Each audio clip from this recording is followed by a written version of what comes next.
nos trasladamos hasta el emblemático Teatro Municipal Miguel de Cervantes para encontrarnos con Juan Antonio Vigar, un malagueño vinculado a la gestión cultural en Málaga durante más de 30 años. Nacido el 10 de enero de 1958, es licenciado en Química y en el año 82 se presentó a unas oposiciones que le llevaron a ser secretario interventor en el Ayuntamiento de El Burgo en el año 83 y posteriormente en Ardales, donde permaneció 17 años. Director del Aula de Cultura de Sur más de una década, entre los años 2000 y 2006 fue adjunto a la dirección y responsable de Relaciones Externas del Festival de Cine Español. En el año 2008 fue nombrado director del Área de Cultura y Educación de la Diputación y en el 2011 regresó al equipo del Festival de Cine Español como coordinador general, para un año después ser elegido director. Desde el pasado verano es además director de los teatros municipales Miguel de Cervantes y Echegaray. Casado con Isabel desde el año 83, tienen 2 hijos, Daniel y Violeta, y recientemente son los orgullosos abuelos de una pequeña llamada Carla. Cinéfilo desde que era un crío, especialmente de la obra de Berlanga y Orson Welles, Juan Antonio es conocido por su capacidad de trabajo, sus buenas maneras y su pasión por la cultura.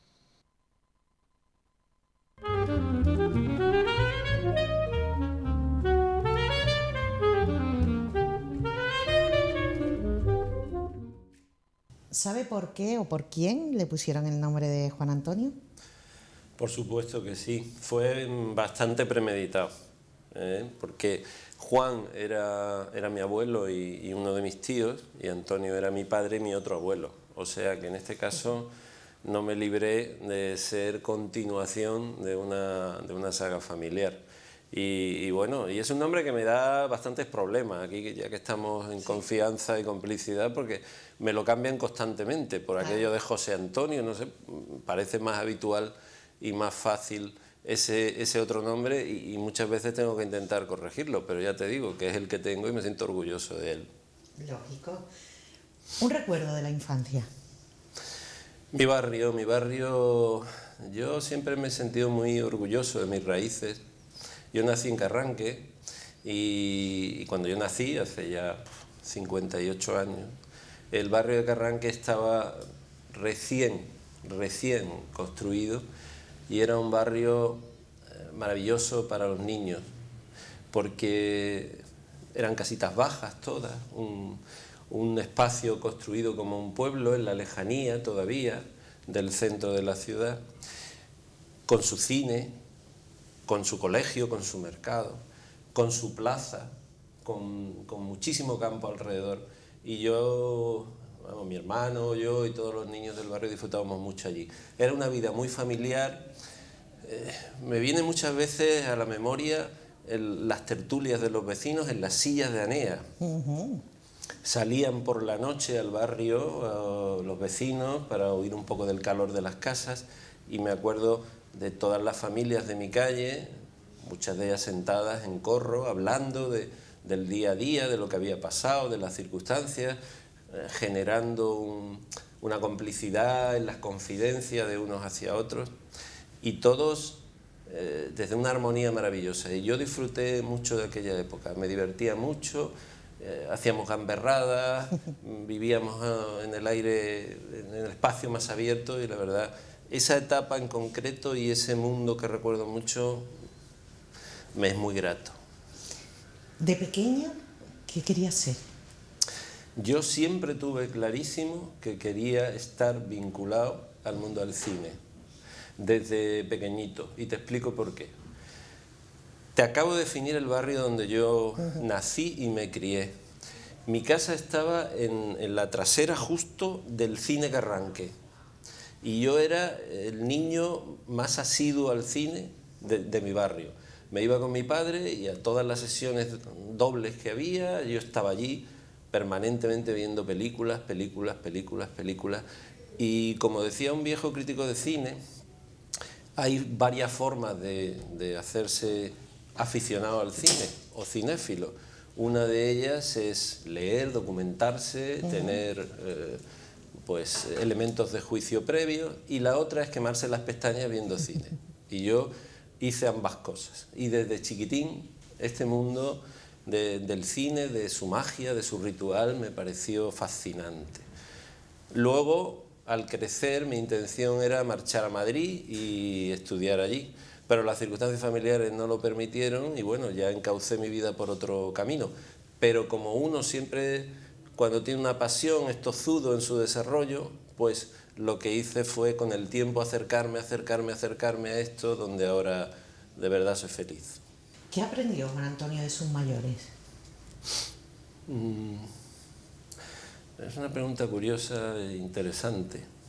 Yo soy persona que se considera un eterno aprendiz de todas las cosas y de todas las personas, porque estoy absolutamente convencido de que esa es la razón de vivir, ir atesorando experiencia a partir del contacto y del conocimiento de la realidad de los demás y de lo mucho y muy interesante que todas las personas te pueden aportar. Y desde pequeño siempre me he remansado mucho en el diálogo con las personas mayores. Y ahora que ya lo veo con perspectiva y casi soy una persona mayor, me remanso aprendiendo de los jóvenes. Y algunos de los proyectos que estoy coordinando, que tengo la responsabilidad de llevar adelante, se fundamentan sobre la necesidad que una persona ya relativamente mayor como yo, la responsabilidad que tenemos de abrir puertas, caminos, oportunidades a todos aquellos que vienen con el ímpetu, con la energía, con la creatividad y el talento que aportan estos nuevos tiempos y que nosotros debemos ser sensibles para no solo abrirles esas puertas, sino impulsarlos para que tengan oportunidades de demostrar lo mucho y bueno que hacen. Cambiando totalmente de asunto. Un color. El violeta. Un sabor. Un sabor. Me gustan los sabores más agridulces, no me gusta la rotundidad de lo dulce, no me satura. Y lo agrio, bueno, pues evidentemente siempre te produce una sensación poco agradable. Pero el agridulce, que mezcla. creo que es el sabor de la vida, es el que más me interesa. Si tuvieras que poner música a su vida, ¿qué banda sonora sería? ¿Qué tipo de música? Sería una mezcla de muchas bandas sonoras que me parecen admirables. Tendría que poner a lo mejor el romanticismo de Memorias de África, de John Barry, porque de algún modo vivimos siempre intentando desarrollar sentimientos y emociones. Pondría la rotundidad de alguna de las bandas sonoras de John Williams, la orquestación, porque tenemos que trabajar para hacer cosas que sean visibles, sonoras. Pondría probablemente también la inocencia de los chicos del coro, porque debemos guardar siempre ese niño que fuimos dentro de nosotros.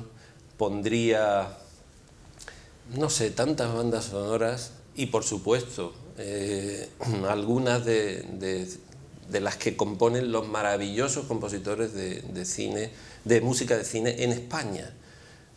Por ejemplo, Fernando Velázquez, con esa sensación de lo dramático en lo imposible, la vida está hecha de ese drama y de esa superación. O pondría, por ejemplo, a Fernando Navarrete, la música del orfanato. Creo que son una variedad de colores los que forman la banda sonora de tu vida y de esa salpimentar en un sentido o en otro encontramos, yo creo, la armonía y la banda sonora ideal. Hacerle esta pregunta a Juan Antonio Vigar es complicado porque, claro, decirle que nos diga su película favorita... Bueno, te puedo decir algunas, porque como ya me la han preguntado tantas veces, tengo la respuesta preparada. Yo te diría que tengo una pasión desmedida por dos directores, uno nacional, que es Luis García Berlanga, y otro es, yo creo, el gran maestro, Orson Welles. Siempre lo tengo muy presente. Entonces, de las películas de Welles, todo el mundo se quedaría con Ciudadano Kane o El Cuarto Mandamiento o alguna de estas, pero yo siempre me decanto por Set de Mal. Es una película en la que el propio Welles está representado en toda su tremenda humanidad y en toda su tremenda desmesura. Y es una película fronteriza, muy interesante, de un Wells crepuscular, donde hay un plano secuencia inicial larguísimo, maravilloso, donde la película es muy física y a mí me interesa mucho. Y luego de Luis García Berlanga, yo siempre digo que si trajéramos a una persona de otro planeta y tuviéramos capacidad para charlar con él o ella y decirle: ¿quieres conocer la realidad de España en la segunda mitad del siglo XX? Pues si quieres hacerlo, siéntate ahí que te voy a poner una por una las películas de Luis García Berlanga en orden cronológico.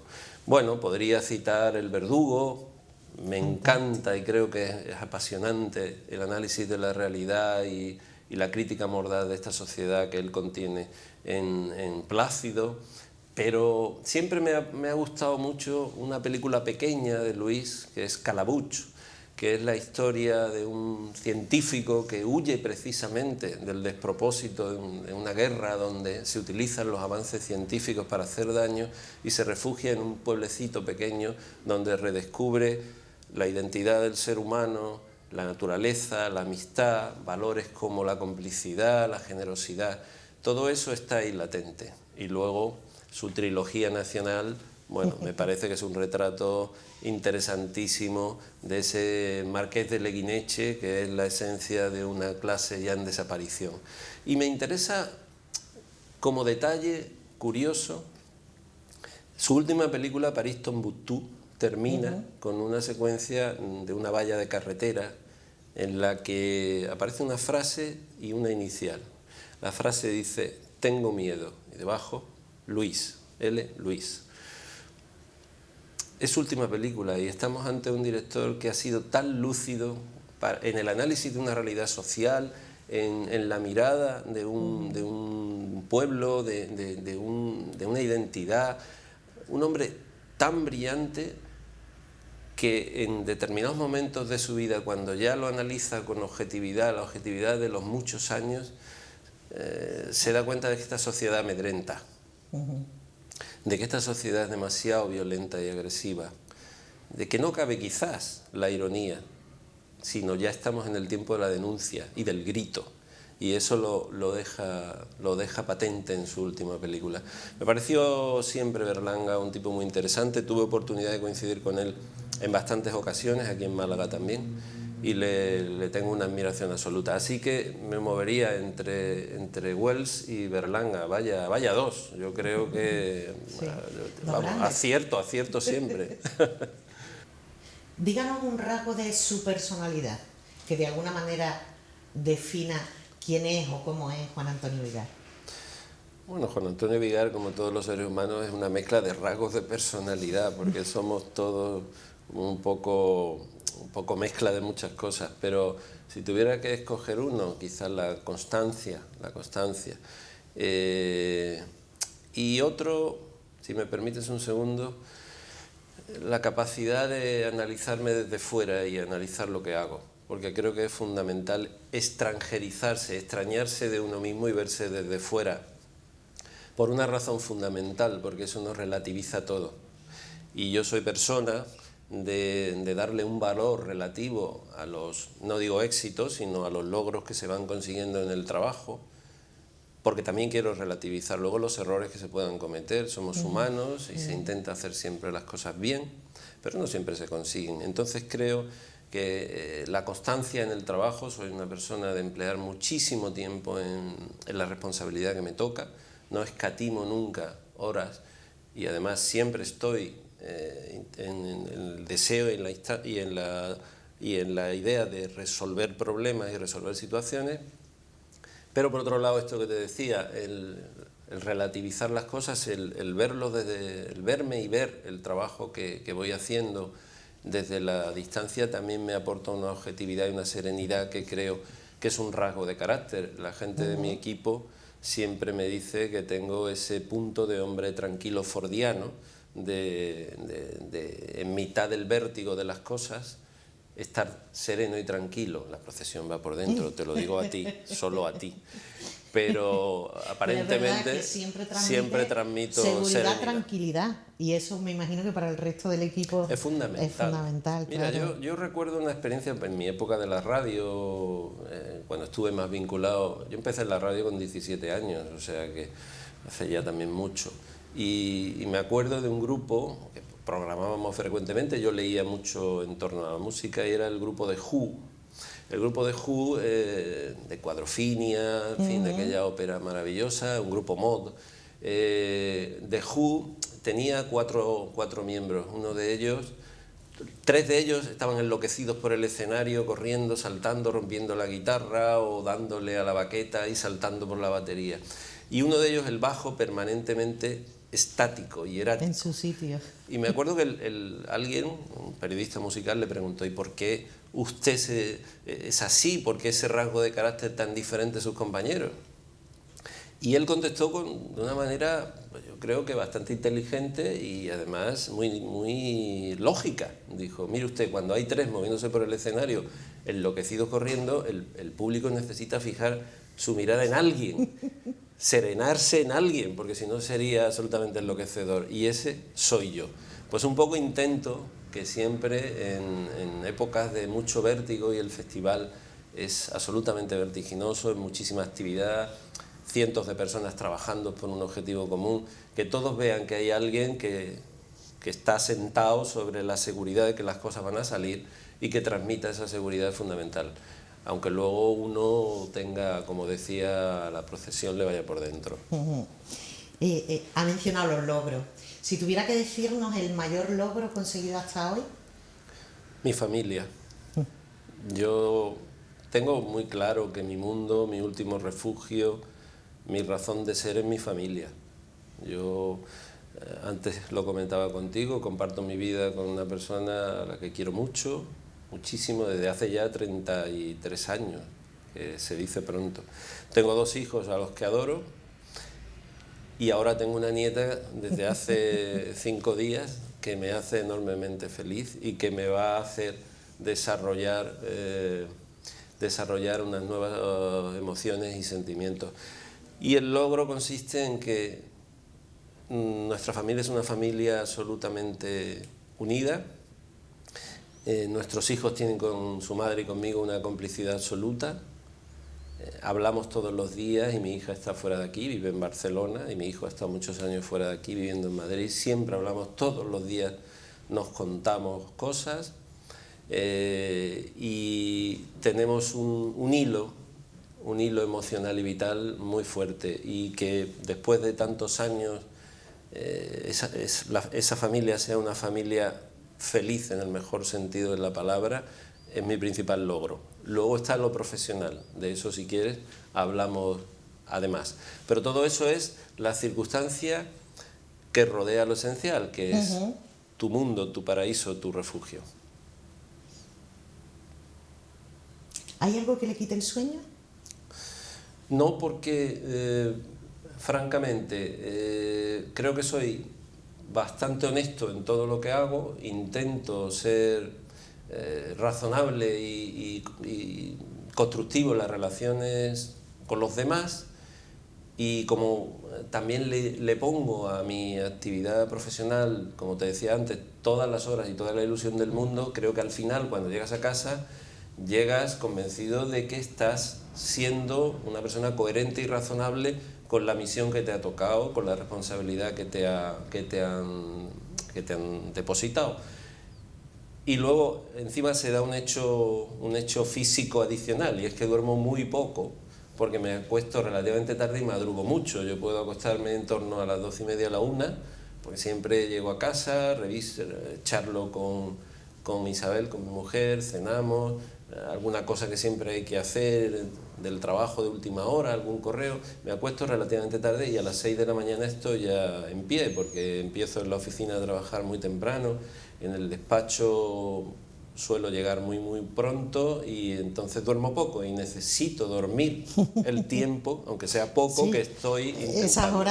Esas horas son sagradas. Que cundan mucho, ¿no? Y tengo gran facilidad para conciliar el sueño, aunque sea poquito. ¿Recuerda el mejor y el peor día? Bueno, el mejor día probablemente haya sido cada vez, insisto, que en mi familia ha sucedido algo y si me tengo algo positivo. Y si me tengo que quedar con uno, el día que conocí a mi mujer. Porque yo creo que a partir de ahí cambiaron muchas cosas en mi vida, siempre en positivo, siempre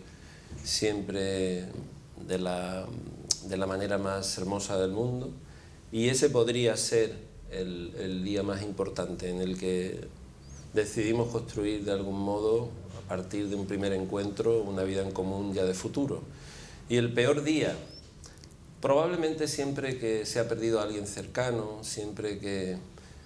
Bueno, yo tuve la desgracia de que mi padre murió cuando yo era muy joven y mi madre también ya hace muchos años que murió, entonces ese sentido de orfandad, de no poder compartir ahora con las personas que has querido, pues las nuevas alegrías y el desarrollo de tu vida personal y profesional, todo eso de algún modo te deja ese sabor agridulce, sabor de la vida al que yo me refería anteriormente. Digamos que esos pueden ser momentos y por supuesto los días que nacieron mis hijos, que nos colmaron de alegría a mi mujer y a mí. Días felices. ¿Cómo son las vacaciones ideales de Juan Antonio? Uy, las que de verdad sean vacaciones. Que hace tanto, hace tanto que no disfruto de unas vacaciones, digamos, extensas. Si pudiera darse ese hecho, que ahora con tanta responsabilidad como me toca llevar adelante, pues la verdad son muy pocos días y apenas te da tiempo a resolver nada, porque te dedicas a la rutina de casa y tampoco es tiempo de descanso. Pero si pudiera, me apetecería estar en la playa, siempre, prefiero la playa al campo, a la montaña, la prefiero. Vivo al lado del mar, me he criado al lado del mar. Y probablemente me vienen a la memoria unas vacaciones que hacíamos la familia cuando mis hijos eran más pequeñitos, muy pequeñitos, en Bolonia, en las playas de Cádiz, ahí cerca de Tarifa.